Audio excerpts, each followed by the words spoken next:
नमस्कार स्टूडेंट्स। जैसा कि मैंने आपको कल लाइव क्लास में बताया था कि हम जो आर्थिक समीक्षा पढ़ रहे हैं राजस्थान सरकार की, तो आर्थिक समीक्षा का डिस्कशन हम और करेंगे। तो ये आर्थिक समीक्षा है वो 2019-20 की है पहली बात तो। और मैं आपको इसको पहले पेज से ही पढ़ाना चाहूँगा और इसके ऊपर हम थोड़ा सा डिस्कस करते चलेंगे।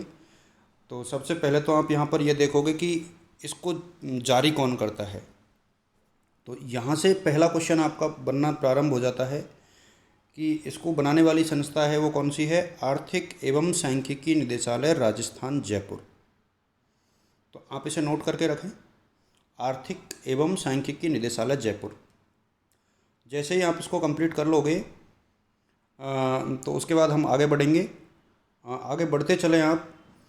शुरू में देखो, यहाँ पर हम 150 वर्ष सेलिब्रेट कर रहे थे महात्मा गांधी की पुण्यतिथि के, तो उसका उल्लेख यहाँ पर मिला हुआ है। उसके बाद राजस्थान सरकार है, निदेशालय का नाम आ गया है आर्थिक और सांख्यिकी का। उसके बाद संदेश जो है वो हमारा आ गया है। आप यहाँ पर थोड़ा सा देखते चलें। देखो, आर्थिक समीक्षा होती क्या है।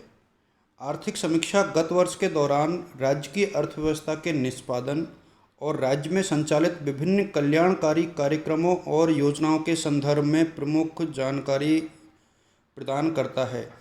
इसका मतलब क्या होता है, जो इकोनॉमिक सर्वे होता है ये एक प्रकार से रिफ्लेक्शन होता है गवर्नमेंट की नीतियों का, उनकी योजनाओं का, उनके कार्यक्रमों का।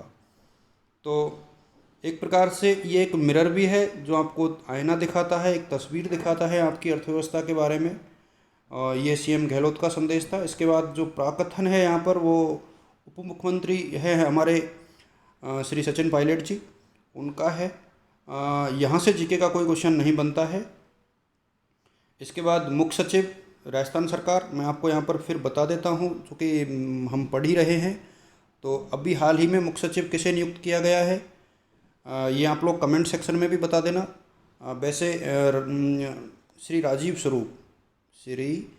राजीव स्वरूप जो हैं अभी हाल ही में हमारे जो हैं मुख्य सचिव हैं वो नियुक्त किए गए हैं और इन्होंने डीबी गुप्ता जी का स्थान लिया है। तो ये भी आप ध्यान में रखें। और ये देखिए, इसमें डीबी गुप्ता जी के साइन हैं। तो डीबी गुप्ता जी अब चेंज हो गए हैं, इनकी जगह जो है डीबी गुप्ता जी की जगह जो स्थान लिया है डीबी गुप्ता जी है, जो फ़िलहाल नहीं है। आप ध्यान रखना, डीबी गुप्ता जी जो हैं वो अभी नहीं हैं, इनकी जगह राजीव स्वरूप जी हैं, राजीव स्वरूप हैं। तो ये नाम आपको ध्यान रखना है जो कि काम आएगा आपके। आगे बढ़ते चले, मैं बिल्कुल आपको टू द पॉइंट ले जाने का प्रयास यहाँ पर कर रहा हूँ। भूमिका मैंने आपको बता ही दिया है कि जो राजस्थान की आर्थिक सामाजिक परिदृश्य है उसको यहाँ पर दिखाता है इकोनॉमिक सर्वे। और 11 चैप्टर्स हैं टोटल जो चैप्टर हैं वो 11 हैं। इसके बाद हम बात करेंगे कि इकोनॉमिक सर्वे जो है वो, तो इसके बाद इसके अध्याय दिए गए हैं और अध्याय हम लोग पढ़ेंगे। इसके बाद मैंने चूँकि पहला चैप्टर आपको पढ़ाया है तो मैं वहीं आपको ले जाना चाहूँगा। इसके बाद ये सारांश दिया है। सारांश अभी शुरू में आपको नहीं देखना है, सारांश अपन को बाद में पढ़ेंगे जब हम पूरा पढ़ चुके होंगे, इसलिए सारांश को अभी नहीं देखना है। इसीलिए मैं इसको स्किप कर रहा हूँ। यहाँ पर आप देख रहे होंगे कि स्किप होता जा रहा है ये आर्थिक समीक्षा वाला जो शुरुआती पोर्शन है। और ये बेहद ज़रूरी दस्तावेज है, मैं आपको बताऊं, सरकारी दस्तावेज है। और शुरुआत हम यहाँ से करेंगे। चैप्टर 1, बृहत आर्थिक परिस्थितियों का परिदृश्य। यहाँ से हम लोग शुरू करेंगे कि जो परिदृश्य है वो क्या है हमारी इकोनॉमी का, ख़ासतौर पे राजस्थान की इकोनॉमी का।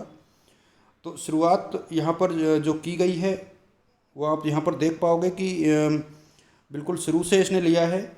और सबसे पहले एरिया दिखाया गया है कि राजस्थान का क्षेत्रफल कितना है, 3.42 लाख वर्ग किलोमीटर है। इसके बाद राजस्थान की ज्योग्राफिकल लोकेशन दिखाई गई है कि कहाँ स्थित है। इसके पड़ोसी राज्यों का उल्लेख किया गया है कि उत्तर पूर्व में पंजाब है, हरियाणा की स्थिति भी उत्तर पूर्व में ही है, दक्षिण पूर्व में मध्य प्रदेश है, दक्षिण पश्चिम में गुजरात है। और इसकी जो एक बहुत बड़ी सीमा है वो पाकिस्तान के साथ लगी हुई है। तो ये जो चीज़ें हैं वो यहाँ पर उल्लेखित की गई हैं आर्थिक समीक्षा में, और ये पहला ही चैप्टर अभी चल रहा है इसमें। और आप आगे बढ़ोगे तो ये भी दिखाया गया है कि राजस्थान के जो टोटल भूभाग हैं मेजर तौर पर जो बांटा गया है वो 4 भूभागों में जो है राजस्थान को विस्तृत रूप तौर पे जो विभाजित किया गया है। पश्चिमी रेगिस्तान, फिर अरावली प्रदेश है, पूर्वी मैदान है और दक्षिणी पूर्वी पठार है। तो इसमें विभाजित किया गया है। और यदि हम राजस्थान की जलवायु की बात करेंगे तो अर्धशुष्क जलवायु है वो यहाँ पर मिलती है। और इसके अलावा आप यहाँ देखोगे कि 7 संभाग हैं और 33 ज़िले हैं, जिनको आप ज्योग्राफी में और दूसरी जगह ज़्यादा अच्छे से डिटेल से पढ़ोगे। मैं यहाँ पर आपको एक चीज़ जो बता दूँ वो ये है कि तुलनात्मक अध्ययन यहाँ पर करना बेहद ज़रूरी हो जाता है जब आप जीके पढ़ रहे हो तो। और यहाँ पर मैं आपको बता दूं कि देखो भौगोलिक क्षेत्रफल की दृष्टि से आंकड़े यहाँ पर लिए गए हैं, ईयर भी दिया गया है, आप एक साथ पढ़ते चलें। देखो राजस्थान का जो भौगोलिक क्षेत्रफल है वो है 3.42 लाख वर्ग किलोमीटर, इकाई यहाँ पर वर्ग किलोमीटर में है। और भारत का जो क्षेत्रफल है वो है 32.87। जनसंख्या की आप बात करोगे तो 6.85 करोड़ है वो जनसंख्या है, और 121.09 करोड़ है वो भारत की है। आगे आप बढ़ोगे, दशक की वृद्धि दर मैं आपको बता दूं 2001 से 2011 का जो पूरा दशक है उसके दौरान, यानी 10 वर्षों में जो जनसंख्या में वृद्धि हुई है वो किस दर पे हुई है। तो यहाँ पे आप देख पाओगे कि भारत की जो वृद्धि दर है वो 17.7 है, और जो राजस्थान की है वो 21.3 है। तो यहाँ पर आप देख पाओगे कि जो राजस्थान की वृद्धि दर है वो थोड़ी सी ज़्यादा है वनस्पत भारत के। रीजन ये कि ऑर्थोडॉक्स सोसाइटी है थोड़ी सी, तो इस वजह से एक क्वेश्चन यहाँ पर जनसंख्या घनत्व का भी बनता है। तो आप यहाँ पर देखोगे कि जनसंख्या घनत्व है क्या। प्रति वर्ग किलोमीटर जो एरिया होता है उसके अंतर्गत कितने लोग निवास करते हैं उसे हम बोलते हैं जनसंख्या घनत्व। मैं रिपीट कर देता हूँ, प्रति वर्ग किलोमीटर में जो जनसंख्या निवास करती है उसे हम बोलते हैं जनसंख्या घनत्व। तो यहाँ पर आप देखोगे कि 200 लोग हैं वो राजस्थान में निवास करते हैं और 382 हैं वो भारत में निवास करते हैं। और ये आंकड़े हैं वो अभी फाइनल हैं। अभी जो अगली सेंसस जो होनी है 2021 में उसकी प्रक्रिया अभी शुरू नहीं हो पाई है क्योंकि कोविड-19 का दौर चल रहा है। तो ये आंकड़े अभी कम से कम आपके 1-1.5 साल और काम आने वाले हैं, इसलिए आप इन आंकड़ों को अच्छे से याद कर लें। इसके बाद मैं आपको बताना चाहूँगा कि जो जनसंख्या घनत्व के बाद शहरी जनसंख्या का प्रतिशत आप देखोगे तो राजस्थान में जो शहरी जनसंख्या का प्रतिशत है वो है 24.9, और यहाँ पर जो शहरी जनसंख्या का प्रतिशत जो इंडिया में है वो है 31.1। इसके अलावा आप एसटी और एससी की पॉपुलेशन को भी कई बार एग्ज़ाम में पूछा जाता है। तो आप यहाँ पर देखोगे कि जो राजस्थान में जो एससी की पॉपुलेशन है, अनुसूचित जाति की जनसंख्या है वो 17.8% है, और भारत के संदर्भ में ये जो है वो 16.6% है। तो यहाँ पर राजस्थान में एससी की जो संख्या है वो ज़्यादा है वनस्पत। और इसके अतिरिक्त आप यहाँ पर फिर देखोगे कि जो एसटी की जनसंख्या है वो राजस्थान में तो है 13.5% और इंडिया में है ये 8.6%। और ये बहुत ही महत्वपूर्ण आंकड़ा है, ये याद रखना है आपको। सेक्स रेशियो, लिंगानुपात जो होता है वो प्रति 1000 पुरुषों के पीछे महिलाओं की संख्या होती है। इसे भी आप चाहो तो नोटबुक में नोट कर लें। मैं आपको सिर्फ वही आंकड़े लिखा रहा हूँ जो आपके एग्ज़ाम के हिसाब से इम्पोर्टेंट हैं और इन फ्यूचर काम आएंगे, क्योंकि आर्थिक समीक्षा बहुत बड़ी होती है, सबको पढ़ना बेहद मुश्किल होता है, इसीलिए आपको इसके माध्यम से मैं पढ़ाना चाह रहा हूँ। एक है बाल लिंगानुपात। बाल लिंगानुपात की यदि हम बात करें तो इसमें बच्चों के लिंगानुपात को लिया जाता है, बच्चे 0 से 6 वर्ष तक के। तो 0 से 6 वर्ष तक के जब बच्चों को लिया जा रहा है तो आप देखोगे कि राजस्थान में ये स्तर बहुत कम है, 888 है, 888 है, और भारत के संदर्भ में ये 919 है। साक्षरता दर की आप बात करोगे तो राजस्थान में 66.1 है और इंडिया में ये 73 है, तो ये भी बहुत कम है। पुरुषों और महिलाओं की साक्षरता दर में आप अलग अलग देखोगे तो ज़्यादा अंतर नहीं है, राजस्थान में 79.2 है और इंडिया में जो है ये 80.9 है। बट महिलाओं की साक्षरता यहाँ पर रिमार्केबल रूप से आप देख पाओगे कि बेहद कम है राजस्थान की, 52.1 ही है, और ये भारत से बेहद कम है, लगभग 12% कम है, क्योंकि भारत का जो प्रतिशत है वो 6% है। आप नोट भी कर लें इसको साथ के साथ। और वर्कर्स पार्टिसिपेशन रेट की हम बात करें तो वर्कर्स पार्टिसिपेशन रेट है कार्य सहभागिता दर।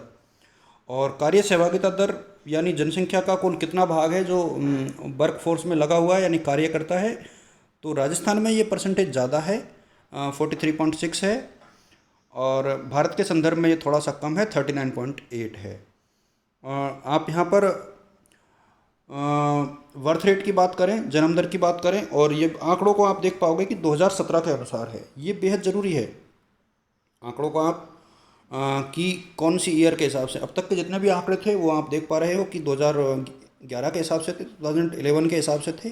लेकिन अभी जो आंकड़े हैं वो हमारे 2017 के हिसाब से हैं। तो यहाँ पर के जो रिमार्केबल आंकड़े हैं उनको आप एक बार पुनः नोट करके देखें कि जो जनसंख्या वृद्धि दर है वो 24.1% है राजस्थान में और 20.2 है इंडिया में। देखो याद आपको बेटा करना पड़ेगा और इसी हिसाब से आप लोगों को ये करना है। और प्रति हज़ार जनसंख्या की यदि आप बात करोगे, यहाँ पर मृत्यु दर की आप बात करोगे तो राजस्थान में मृत्यु दर 6 है और भारत में जो मृत्यु दर है वो 6.3 है। थोड़ा ही अंतर है, बहुत ज़्यादा अंतर नहीं है। यहाँ पर आप शिशु मृत्यु दर की बात करोगे तो इस दृष्टि से राजस्थान थोड़ा सा पिछड़ा हुआ नज़र आएगा आपको, 38 है। और ये प्रति हज़ार जो जीवित जो बच्चे होते हैं उनमें से इनकी काउंटिंग की जाती है कि जो शिशु मृत्यु दर है 0 से 1 साल के बच्चों को ही इसमें काउंट किया जाता है।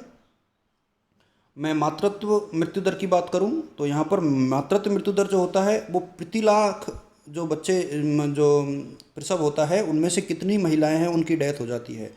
तो यहाँ पर आप देखोगे कि राजस्थान में जो अभी भी संस्थागत प्रसव का कुछ थोड़ा बहुत अभाव है, देश की तुलना में कमी है। और इसी कारण से आप देख पाओगे कि राजस्थान में मातृत्व मृत्यु दर है वो 186 है, जबकि भारत में ये 122 है। यानी 1 लाख महिलाओं का यदि प्रसव होता है साल भर में तो उसमें से लगभग इतनी महिलाएं हैं वो प्रसव के दौरान मर जाती हैं। ये यहाँ पर आपको ध्यान रखना है कि जो मातृत्व मृत्यु दर है, मॉर्टेलिटी रेट है, वो क्या होती है। और शिशु मृत्यु दर में भी आपको ध्यान रखना है, 0 से 1 वर्ष तक के बच्चों को ही शामिल किया जाता है। इसके अतिरिक्त आप देखोगे कि जन्म के समय जो जीवन प्रत्याशा है वो क्या है। तो यहाँ पर आप देख पाओगे कि 68.5 और 69 पर है, यानी हमारे जीवित रहने की औसत आयु है वो ये है। इसके बाद बृहत आर्थिक समूह में हम बात करें तो कौन कौन सी चीज़ें हैं जो किसी भी देश की देश या राज्य के जो आर्थिक विकास है उसको परिलक्षित करती है। तो मैं यहाँ पर आपको बता दूं कि सकल घरेलू उत्पाद है, सकल जो प्रचलित कीमतें होती हैं इनके ऊपर अब यहाँ पर आपको थोड़ा थोड़ा मैं आंकड़ों की सहायता से बताता चलूँगा। तो आप यहाँ पर देख पाओगे कि सकल घरेलू उत्पाद है वो महत्वपूर्ण परिचायक होता है किसी भी देश के आर्थिक विकास का। तो आप यहाँ पर देख पा रहे हो कि राजस्थान में अभी जो स्थिर कीमतों पर है उसका जो आधार वर्ष है वो 2011-12 है और प्रचलित कीमतें जो करंट ईयर की होती हैं वो है। आंकड़े हैं वो करोड़ में दिए गए हैं। तो यहाँ पर आपको दो जो साल हैं वो महत्वपूर्ण अपने लिए बन जाती हैं, उनको ही हमें याद करना है। एक तो आप 18-19 के आंकड़ों को पढ़ोगे और एक आप 19-20 के आंकड़ों को पढ़ोगे। तो यहाँ पे आप देख पाओगे कि एक तो वृद्धि दर, तो वृद्धि दर जो स्थिर कीमतों के ऊपर है वो कम होती है और प्रचलित कीमतों के ऊपर ज़्यादा होती है। तो आप यहाँ पर देखोगे 6.97 और 5.05 है। और जो फिगर है वो आप देख पा रहे हो कि 6,77,428 वो 2018-19 में थी और 7,11,627 जो करोड़ है वो है 19-20 की, और ये अनुमानित है। ये हो सकता है कि जो वास्तविक आंकड़े आए उनमें थोड़ा बहुत परिवर्तन हो। प्रचलित कीमतों पर ये अधिक होती है थोड़ी सी। आप देखोगे कि वृद्धि दर भी ज़्यादा हो गई है, 12.86 हो गई है, 8.32 यहाँ पर हो गई है। तो ये थोड़ा सा बढ़ जाता है सकल घरेलू उत्पाद। सकल घरेलू उत्पाद के ऊपर मैंने आपको डेफिनेशन के रूप में बताया था कि सकल घरेलू उत्पाद क्या होता है। एक देश में या राज्य में उत्पादित समस्त अंतिम वस्तुओं और सेवाओं के बाजार मूल्य का योग, और ये सिर्फ एक वित्तीय वर्ष में होता है और उस पर्टिकुलर जो फाइनेंशियल ईयर होता है उसी के दौरान इनको शामिल किया जाता है। तो ये जो हमने टेबल देखी थी उसी की व्याख्या है, इसलिए इसको हम थोड़ा सा आगे निकल करके बढ़ जाएंगे यहाँ से। और अखिल भारतीय कीमतों के साथ इनकी तुलना भी की गई है। तो यदि आप देखना चाहें तो देख सकते हो यहाँ पर कि क्या स्टेटस है।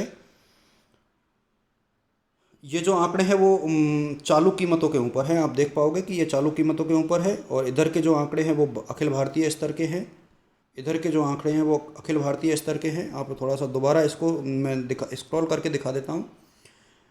आप देखोगे कि जो अखिल भारतीय स्तर पर है वो जीडीपी क्या है, और इनका स्तर है वो क्या है, और वृद्धि दर का भी आप देख पाओगे। और मैं आपको बताना चाहूँगा कि वीडियो की जो संख्या मात्रा है वो थोड़ी सी बड़ी होने के बाद दिक्कत आती है अपलोड करने में। तो आज हम इस स्लाइड को इतना ही रखेंगे, और नेक्स्ट स्लाइड में मैं आपको थोड़ा सा और बता दूंगा। तो आर्थिक समीक्षा का जो चैप्टर 1 है वो इसमें चल रहा था। तो अगली वीडियो में इसको थोड़ा सा और डिटेल से पढ़ेंगे। तो थैंक यू सो मच, और इसको आप ज़रूर देखें क्योंकि ये आपके प्रतियोगी परीक्षाओं के लिए बेहद ज़रूरी है, पढ़ना भी और इन आंकड़ों को याद करना भी। Thank you so much.